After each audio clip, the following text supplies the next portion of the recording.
উচিত ছিল টাকাটাকে কয়েক ভাগে ভাগ করা। এই রবিউল আউয়াল মাসে প্রত্যেকটা টাকাকে কয়েকটা ভাগে ভাগ করা, কমসে কম 2 দিন অন্তর অন্তর 15টা সম্মেলন করা উচিত ছিল। আমি আপনাদের উপরে আঙ্গুল উঠাইতেছি না, রাগ হয়েন না। আমি এই সংস্থার কর্ণধারদের উপরে আঙ্গুল উঠাইতেছি না। উচিত ছিল এরকম সম্মেলন ঢাকা শহরে 15টা হওয়া উচিত ছিল এই সংস্থার পক্ষ থেকে। তাইলে হয়তো এই ঢাকার 2 সিটির মানুষের কানের ভিতরে কিছু কথা যাইত যে সিরাতুর রসুল কতটুকু আমাদের জীবনে প্রয়োজন। আজকে প্রয়োজনীয়তা আমাদের জীবনে নাই, আমাদের কাছে নাই। না দুনিয়াতে আমরা প্রয়োজনীয়তা মনে করি, না আমরা আখেরাতে প্রয়োজনীয়তা মনে করি। আমাদের পেশাব পায়খানা থেকে নিয়ে বেডরুম, আর আমাদের ঘুম থেকে নিয়ে সজাগ, আমাদের 24 ঘন্টার প্রত্যেকটা মুহূর্ত আল্লাহর কাছে কবুল ওই সময় হবে যেই সময় মুহাম্মদুর রাসূলুল্লাহর আদর্শ মতো হবে। নাইলে যুবকের যৌবন বেকার যাবে, নারীর নারীত্ব বেকার যাবে, পুরুষের পুরুষত্ব বেকার যাবে। পুরা জাতি যাদেরকে আল্লাহ নিজে নির্বাচিত করে উম্মতে মুহাম্মদী বানাইছে, আমরা সদিচ্ছায় উম্মতে মুহাম্মদী হই নাই, আমরা তো আল্লাহর নির্বাচনের মাধ্যমে হইছি। হুয়াজতাবাকুম, কোরআন বলে তোমরা নির্বাচিত। আমরা নির্বাচিত মাধ্যমে উম্মতে মুহাম্মদী হইছি। নাইলে তো মুসা আলাইহিস সালামও হইতেন, নাইলে দানিয়াল আলাইহিস সালামকে চোখের পানি ঝরায়া বারওয়ায়াতে বাদায়া ওয়া নেহায়া এতটুকু মঞ্জুর করাইতে হতো না যে আমার লাশ যেন সুরক্ষিত রাখা হয়, উম্মতে মুহাম্মদীর হাতে যেন আমার দাফন আর কাফন করা হয়। এতটুকু উনি মঞ্জুর করাইতেন না। উনি জানতেন উম্মতে মুহাম্মদী কি জিনিস। নবীরা জানতেন মাসালুহুম ফিত তাওরাত ওয়াল ইনজিল, তৌরাতওয়ালারা জানতেন উম্মতে মুহাম্মদী জিনিসটা কি, জবুরওয়ালারা জানতেন উম্মতে মুহাম্মদী জিনিসটা কি, এরা কোন উম্মত হবে। এত বড় মর্যাদা আল্লাহ দিতেন না, কুনতুম খায়রা উম্মাহ ঘোষণা করতেন না। আজকে আমরা সব ছাড়ছি। ওই ইকবালের কথাই সত্য, রহ গিয়া রসমে আজা রোহে বেলালি না রহি, ফলসফা রহ গিয়া তলকিনে গজালি না রহি। সত্য এটাই। চিৎকার আছে আজকে, চিৎকার। নবীর আদর্শ নাই, যার কারণে দেশ আছে তারপরও নির্যাতিত, সংখ্যা আছে তারপরও নির্যাতিত। নাই কোন জিনিস? কেউ কেউ আমাকে বলবে আমাদের কাছে অ্যাটম বোম নাই। অ্যাটম বোমও তো মুসলমানের কাছে আছে, নাই কোন জিনিস?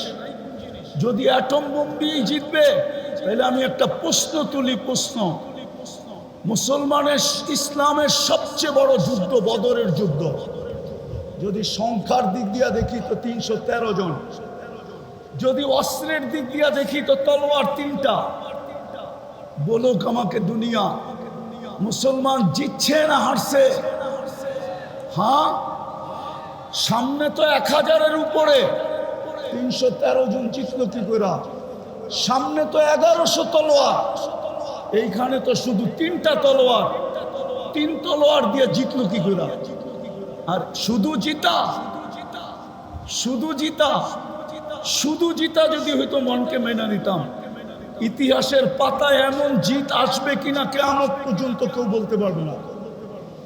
আজ পর্যন্ত যত জিত হয়েছে, বদরের মতো জিত দ্বিতীয় হবে কিনা ওলামা আমাকে বলুক। যদি ভুল বলি ওনাদের জুতা আমার গাল রেডি আছে, বলুক এত বড় জিত হয়েছে কিনা, আর হবে কিনা এত বড় জিত। কাফেরদের সমস্ত মাথা মাটিতে মিশিয়ে দিছে। আবু জাহেলের মতো ব্যক্তিত্ব কলিবে বদরে, বড় বড় উতবা, সাইবা, রবিয়া সব কবির কলিবে বদরে অস্ত্র দিয়ে জিতলো না কেন? আল্লাহ তো কোরআনে বলতেছে আমি জিতেইছি, আর জিতাবো না কেন? তোমরা আমার বন্ধুর আদর্শে আদর্শবান। রঙে রঙিন, সব ছুটতে পারে। হায়, ছোট একটা শূন্য তো ছুটতে পারে না। যদি ছুটতো তাইলে উমর কেন চিৎকার দিত, আতরুকু সুন্নাত হাবিবি লিহাউলাইল হুমাকা, এদের জন্য নবীর সুন্নত ছেড়ে দিব। আজকে তো আমাদের ছেলেদের কাছেও সুন্নত নাই। পড়াই তো আমরা শুধু হাদিসের সংযোগ রাখার জন্য পড়াই, নাইলে ছেলেদের অবস্থা দেখলে পড়াইতে মনে চায় না। আমরা যেই জমানায় পড়ছি আর আজকে যারা পড়ে, আমাদের মাদ্রাসাগুলো তো চলে আসছে স্কুলের সিস্টেম। ওস্তাদকে ছাত্রদের ভয় নিয়ে পড়াইতে হয়। বলো হুজুর, সত্য বলতেছি না মিথ্যা বলতেছি? আমাদের মাদ্রাসাগুলোরও তো এই অবস্থা। টুপি দাড়ি কি আসল? আসেন এইখান থেকে অঙ্গীকার করি, অঙ্গীকারবদ্ধ হই, যতদিন পর্যন্ত আমরা ইউটার্ন না নিব। কোরআন এটাই বলে লাআল্লাহুম ইয়ারজিউন, যতদিন পর্যন্ত আমরা নবীর আদর্শে আদর্শবান না হব। হায় হায়, আমি আপনাদের বিরুদ্ধে না, আমিও আপনাদের পক্ষে। রিজাল যতদিন পর্যন্ত তৈরি না হবে, রিজাল যতদিন পর্যন্ত তৈরি না হবে, রিজাল যতদিন পর্যন্ত তৈরি না হবে। 16 বছর আমরা দেখা আসছি, দাবায়া রাখতে এতটুকু রাখা হয়েছিল যে বিরুদ্ধে স্বপ্নে পর্যন্ত ভাবা যেত না। স্বপ্নেও যদি ঘুমের ঘোরে ভাবতো, উঠা দেখতো হ্যান্ডকাপ নিয়ে দাঁড়ায় আছে। আজকাল টেকনোলজি এতটুকু উন্নত যে স্বপ্নে কি দেখতেছে ওইটাও ট্যাগ হইতেছে, ট্যাগ। বিশ্বাস হয় না? এখন গুগলে যে জিজ্ঞাসা করেন গুগলকে যে মুফতি নজরুল ইসলাম কাসেমি কোথায় আছে, তো গুগল সাথে সাথে অ্যান্সার দিবে যে এই মাঠে বয়ান করতেছে। বিশ্বাস? আমি জানতাম না এটা, আমি জানছি কয়েকদিন আগে। রাজবাড়িতে যাওয়ার পর একদিন আমাকে একজন জিজ্ঞাসা করতেছে, হুজুর আপনি সব কিছু গুগল ট্যাগ করে, বিশ্বাস হয় না? তো ওর সাথে সাথে গুগলকে জিজ্ঞাসা করে দেখাইতেছে এই যে আপনি রাজবাড়িতে বসা, গুগল বলতেছে। অতীত 16 বছর আমরা দেখা আসছি, কিন্তু দাবায়া রাখা যায় নাই। বোম ফুটার মতো ফুটছে, ঠিক না? সত্য তো? এখন আসতে বলেন কেন? এতক্ষণ তো শুনতেছিলাম, খুব জুড়ে বলতেছিলেন। জোয়ার আসছে তো সব পয়সা গেছে। মিডিয়াওয়ালাদেরকে 16 বছর দেখতাম তেল মারতে মারতে মারতে তেলের দাম বাড়ায় দিছিল। আবার তেল ছাড়া কিভাবে পাকাইতে হয় ওইটাও পেপারে লিখতে শুরু করছে। আজকেও দেখতেছি স্বৈরাচার বলতে বলতে গলা শুকায়া যায়, তো খবর পাঠ করার মাঝে মাঝে আবার পানি দিয়া গলা ভিজায় নেয়। দেখতেছি তো আমরা।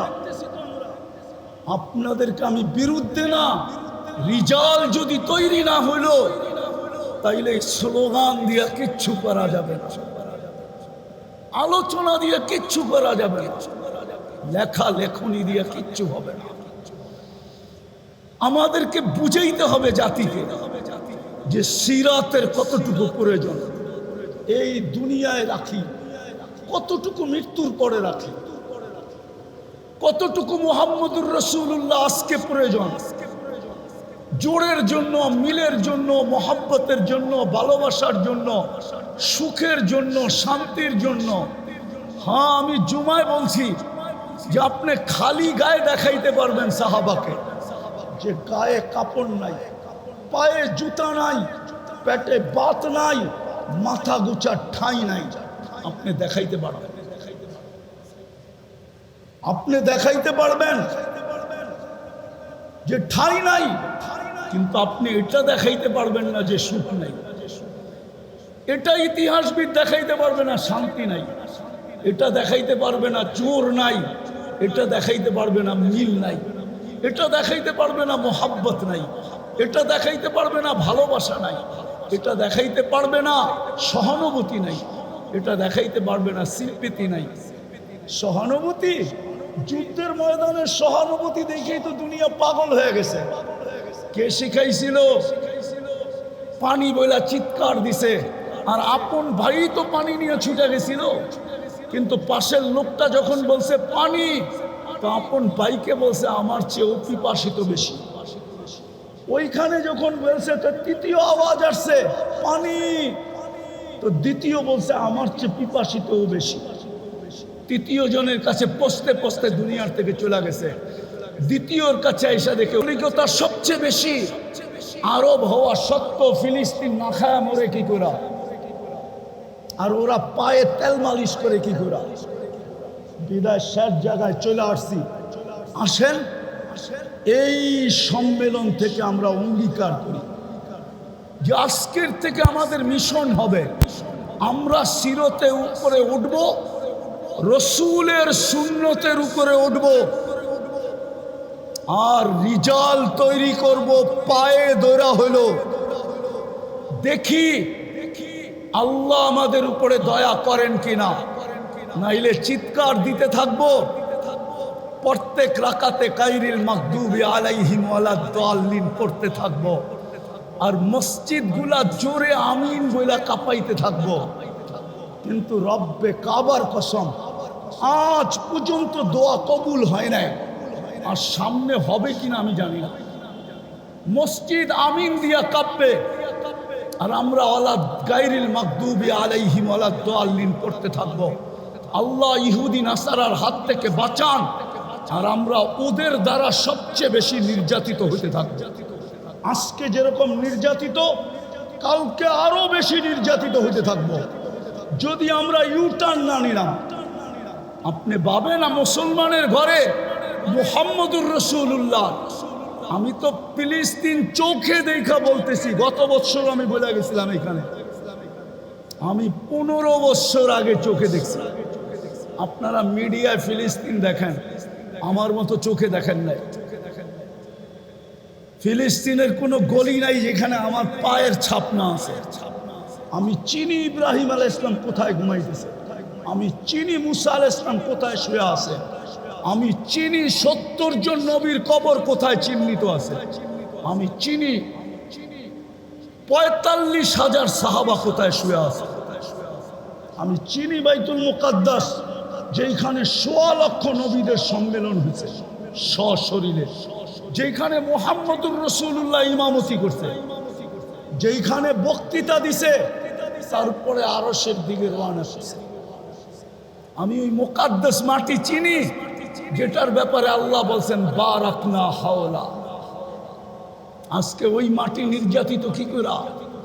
আল্লাহকে যদি প্রশ্ন করি, আল্লাহ সবচেয়ে বেশি আবাবিল তো ওই মাটিতে বাস করে, কিতাব উঠান, গুগলে সার্চ করেন, দুনিয়ায় সবচেয়ে বেশি আবাবিল কোন দেশে পাওয়া যায়? বলবে শামে। শামের ক্যাপিটাল হইল ফিলিস্তিন। পুরান শাম, নতুন শাম, ফিলিস্তিনের সবচেয়ে বেশি আবাবিল। কেন আল্লাহ বলে না ওই পাথর কি বিলুপ্ত হয়ে গেল যেটা হাতিওয়ালাদের উপরে নিক্ষেপ করা হলো? ওই ইউরেনিয়াম কি দুনিয়ার থেকে বিলুপ্ত হয়ে গেল? যে আল্লাহ আবাবিলকে হুকুম দিতে পারতেছেন না যে পাথর কোত্থেকে পাবে, পাঞ্জায় কোত্থেকে উঠাবে, আর এদের মাথার উপরে কোথায় মারবে? ওই পাথর কি বিলুপ্ত হয়ে গেল? কি বলে মজমা? বিলুপ্ত ওই পাথর, আল্লাহর খাজিনায় ওই পাথর নাই। তাইলে কেন আবাবিলকে হুকুম করে না? আল্লাহ বলে হুকুম করব তো করব কি কইরা? ডেলি তো 5 বেলা আমি ডাকি। আমার বন্ধুর সবচেয়ে বড় আদর্শ ছিল, চোখের শীতলতা ছিল। দুনিয়াতে আসতে দেরি, সেজদা করতে দেরি করেন নাই, যাওয়ার সময় চিৎকার দিতে দেরি করেন নাই, আসসালা আসসালা। ওই নামাজের জন্যই তো আমি ডেলি 5 বার ডাকি। শুধু আমি তো ডাকি না, 99 পদের মালিক হয়ে ডাকি।